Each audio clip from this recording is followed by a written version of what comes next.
안녕하세요. 박지영 변호사입니다. 오늘은 Q&A 시간인데요. 민식이법에 대해 알아보도록 하겠습니다.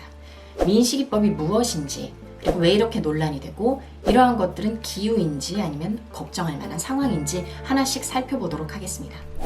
먼저 민식이법은 만 9세였던 김민식이라는 어린아이가 스쿨존, 즉 어린이 보호구역에서 차에 치여 사망한 사건이 있었는데요. 이 사건을 계기로 기존에 있던 도로교통법과 특가법, 즉 특정경제가중처벌 등에 관한 법률을 일부 개정한 것을 두고 민식이법이라고 칭하는 것입니다. 특별한 어떤 법률이 있는 것이 아니고 기존에 있던 두 개를 개정한 것을 두고 그렇게 이른다라고 생각하시면 될 것 같습니다. 크게 4가지의 논란이 있는데요. 먼저 첫 번째, 스쿨존에서 시속 30km 밑으로 서행을 하지 않거나 주의 의무를 게을리하여 만 13세 미만 어린이가 차에 치여 상해를 했을 경우에는 1년에서 15년 또는 벌금 500만 원에서 3천만 원 이하의 어떤 그런 처벌을 받게 되고, 사망의 경우에는 무기 또는 3년 이상의 징역형을 받게 되는 규정을 의미하는데요. 문제는 속도를 서행하는 것은 할 수 있는 일인데 객관적으로 명백하기 때문에 주의 의무를 게을리했다는 게 무엇이냐? 사실상 보행자와 차가 부딪혔을 때 운전자에게 무과실을 인정하는 경우는 거의 없지 않느냐라는 그런 반론이 있는데요. 일반적으로 봤을 때 차 대 차가 부딪혀도 100대 0은 많이 없습니다. 왜냐? 자동차를 모는 것 자체가 위험 물건이기 때문에 방어 운전을 해야 되는 의무가 있습니다. 심지어 그런데 보행자와 차가 부딪혔다. 그리고 한쪽만 그런 위험 물건을 가지고 있었을 때에는 당연히 운전자에게 과실이 인정될 가능성이 훨씬 높아지게 됩니다. 특히 스쿨존의 경우에는 이제 횡단보도가 없는 경우와 있는 경우로 나뉘어서 한번 살펴봐야 되는데요. 없는 경우에는 그냥 쉽게 말하자면 전체 처음부터 끝까지 한 100의 강도로 계속 주의 의무를 살피면서 가야 합니다. 횡단보도가 있는 경우에는 전체적으로 한 50의 강도, 횡단보도가 있는 부분은 한 100의 강도로 주의 의무를 가지셔야 되는데, 다행스러운 것은 도로교통법 등을 아까 개정하였다고 하였죠. 그래서 2022년 정도까지는 모든 스쿨존에 횡단보도 보행기를 설치하는 것이 목표라고 합니다. 따라서 횡단보도가 있는 경우의 판례 태도들을 한번 살펴보도록 하겠습니다.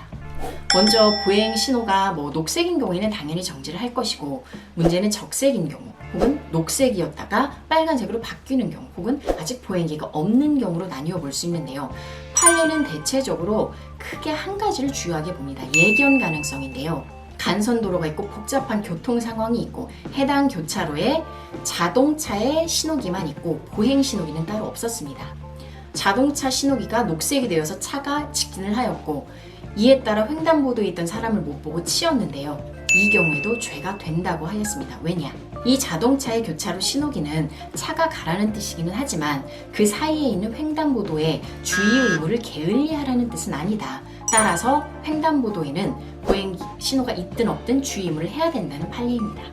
두 번째, 처음에 보행기 신호가 녹색이었다 적색으로 바뀐 경우인데요. 어떤 경우에 보통 사고가 나느냐? 해당 판례도 비슷한 사례인데, 멀찍이서부터 일정 속도로 달려오다가 정지를 하기도 전에 신호가 바뀌어서 바로 직진을 하다가 지나가던 행인을 친 경우입니다.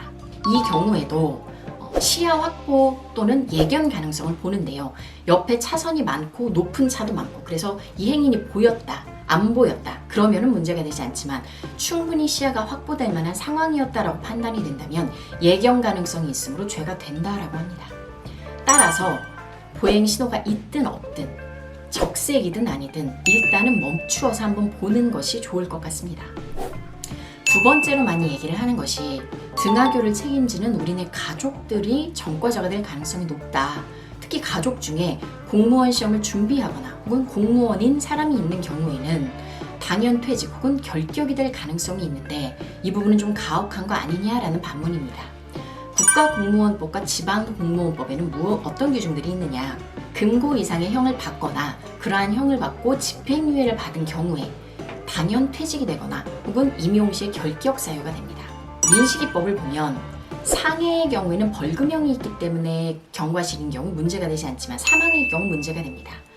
그런데 일반적으로 시속 30km 미만으로 가는데 사람이 사망할 가능성은 많지 않습니다.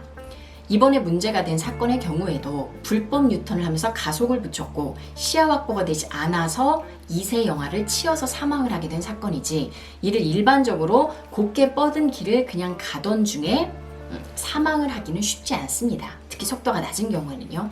따라서 대부분이 상해라고 봤을 경우에는 벌금형이 내려질 가능성이 크기 때문에 그렇게 크게 우려하시지는 않아도 될 것 같습니다.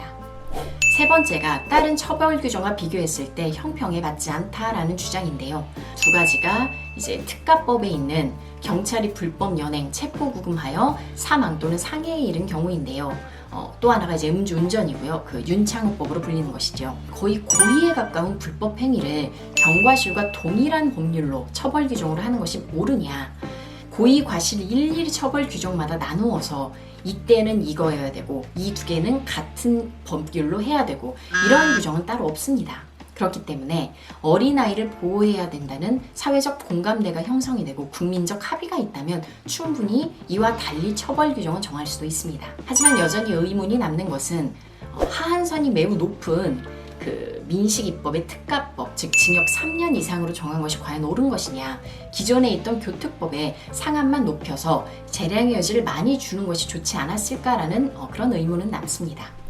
마지막으로 이렇게 스쿨존 이 법이 2020년 3월 25일부터 시행이 되고 있는데 스쿨존을 아예 우회해서 가거나 혹은 자동차에서 내려서 밀고 가다 사고가 나는 경우에는 그럼 어떻게 되느냐라는 반문을 하신 분들이 있습니다.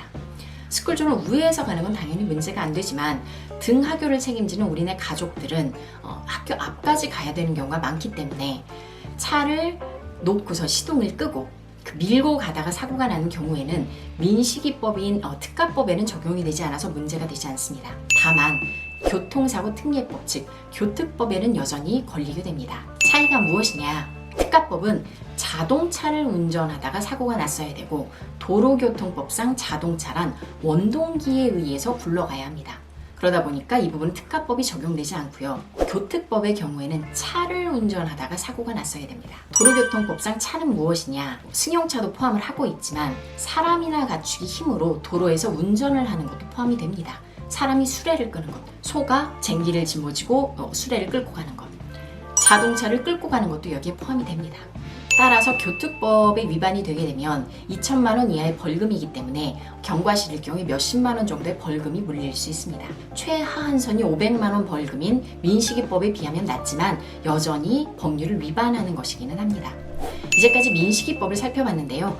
궁극적으로 어린아이를 보호하겠다는 어떠한 목표를 달성하기 위해서는 운전자에게 어떤 의무를 부과하는 것 이외에도 아이들 교육도 잘 시켜야 되고 안전 요원도 배치를 해야 되고 횡단보도와 신호기도 모두 설치가 되어야 할 것이고 무엇보다 주정차 차량을 모두 없애서 운전자들이 시야를 확보하기 쉽게 만들어야 될 것 같습니다.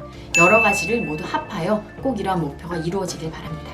궁금한 사항이 있으면 저희 블로그를 방문해 주시기 바랍니다. 감사합니다.